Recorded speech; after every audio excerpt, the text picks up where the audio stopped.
Gide. Le roman, vous le savez, est divisé en 3 parties, 2 qui sont consacrées à Paris, et puis la partie centrale consacrée à la Suisse, à Saas-Fee plus précisément.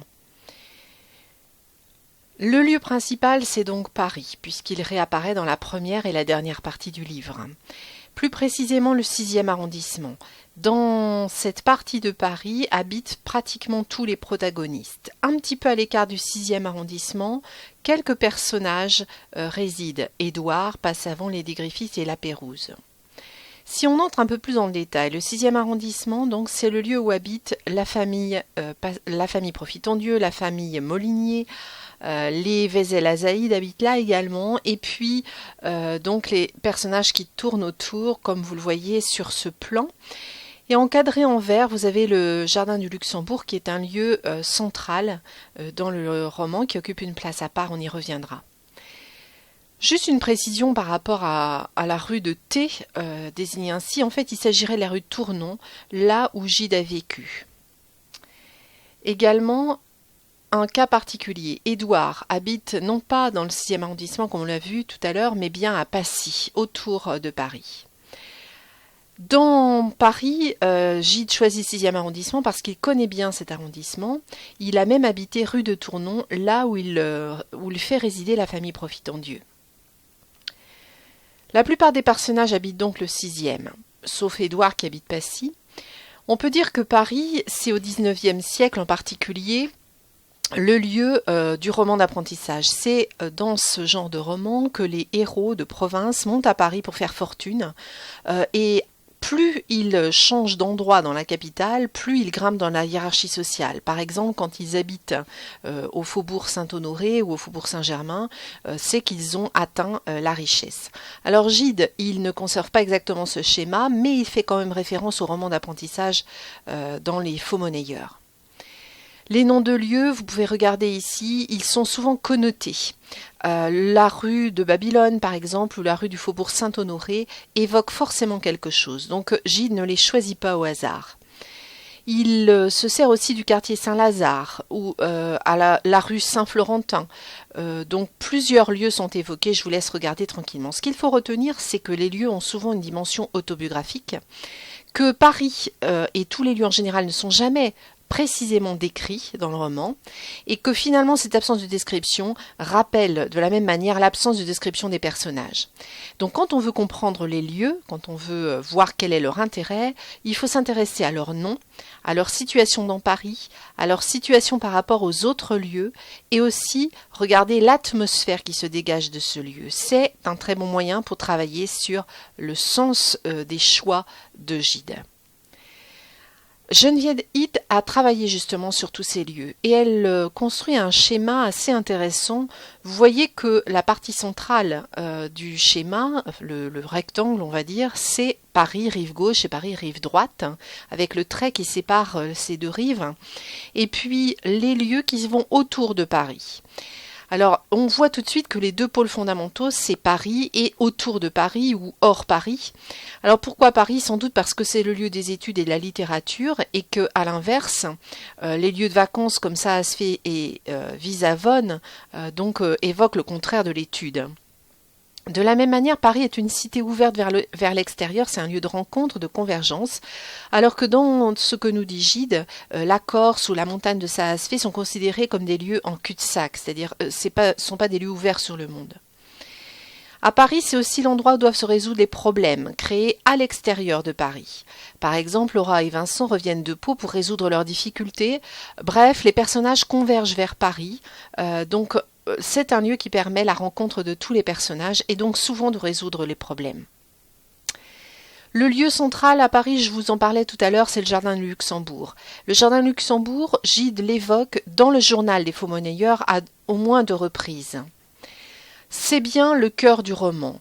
Les appartements des Profitondieu, des Vézel-Azaïd et de Molinier sont placés autour de ce parc. Édouard choisit ce jardin pour parler avec Douvier et Monsieur Molinier. C'est le lieu de rencontre entre les lycéens. Finalement, on peut dire que c'est le lieu de Paris, que c'est une sorte de terrain neutre où les personnages se rencontrent, où ils se reposent, où ils discutent. Donc c'est vraiment un lieu très important. Passons maintenant, laissons de côté Paris et passons à Saas-Fee, c'est-à-dire à la Suisse.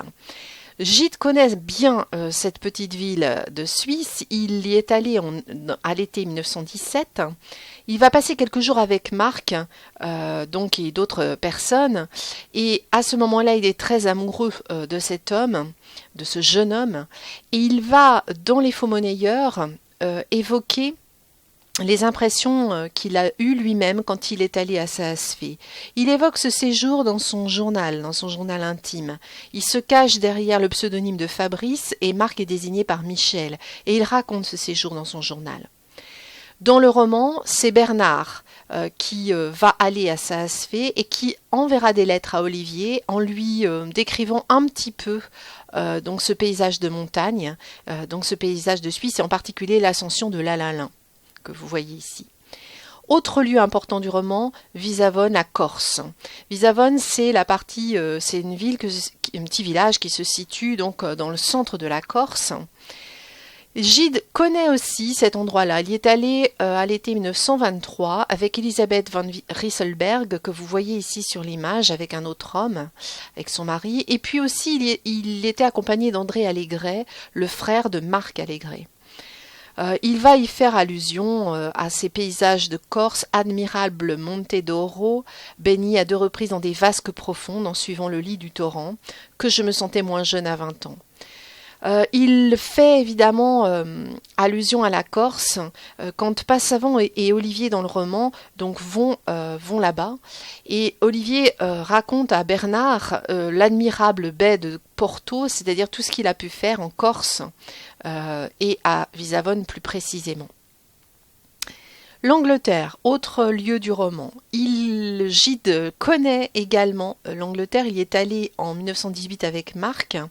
Et dans le roman, plusieurs personnages y vont. Sarah va y aller. Édouard, après le mariage de Laura, va s'enfuir en Angleterre. Le couple d'Ouvier va s'y installer. Et Pauline voudra envoyer son fils là-bas pour l'éloigner de ses mauvaises fréquentations. On peut dire d'une certaine manière que l'Angleterre, c'est le lieu du ressourcement, de l'évasion, mais aussi d'un point de vue plus négatif de la frustration. Geneviève Hitt parle même de lieu de perdition en Angleterre. Il y a aussi d'autres pays, d'autres régions qui sont évoquées. La Hollande, ça va être le lieu de vacances de la famille Molinier. Oulgat en Normandie, le lieu de vacances aussi de la famille Molinier qui part beaucoup. Pau, la ville de Pau, dans laquelle Vincent et Laura vont se rencontrer.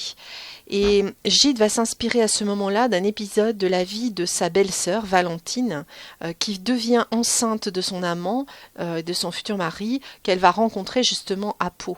Et Gide s'occupe de ce divorce, de son divorce, et il va s'inspirer du personnage de Valentine pour créer Laura dans son roman. Il évoque aussi la Bretagne. Gontran va s'en aller en Bretagne chez Séraphine. Et puis de manière autobiographique, en 1889, Gide va partir pour la première fois seul en Bretagne. Il va même, dans son premier récit, il va créer donc un héros qui a des racines bretonnes. Donc c'est une région qui est chère à Gide. Il évoque la Pologne par le biais du personnage de Boris et de Madame Sofroniska. Et il va même élargir encore son point de vue en évoquant d'autres continents. L'Amérique, par le biais de Lillian Griffith, qui est originaire d'Amérique. Alors Gide n'y est jamais allé. Pour lui, l'Amérique n'est pas un pays qui le fait rêver. Dans Les Faux-monnayeurs, il dit que de tels personnages sont taillés dans une étoffe sans épaisseur. L'Amérique en exporte beaucoup. Dans les caves du Vatican, il parle des barbares de Chicago, ces loups. Donc pour lui, l'Amérique n'est pas un pays qui peut conduire au bonheur. L'Afrique, il connaît bien aussi l'Afrique. Gide y est allé à 23 ans, quand il était jeune. Il y a même découvert ses premiers plaisirs homosexuels. Et puis au moment où il écrit Les Faux-monnayeurs, à la fin de l'écriture, il s'apprête à y retourner. Donc ces personnages, évidemment, ils vont aussi avoir ce goût pour l'Afrique. Vincent et Liliane vont y aller via Monaco et les Açores. Ils y disparaîtront d'ailleurs au passage.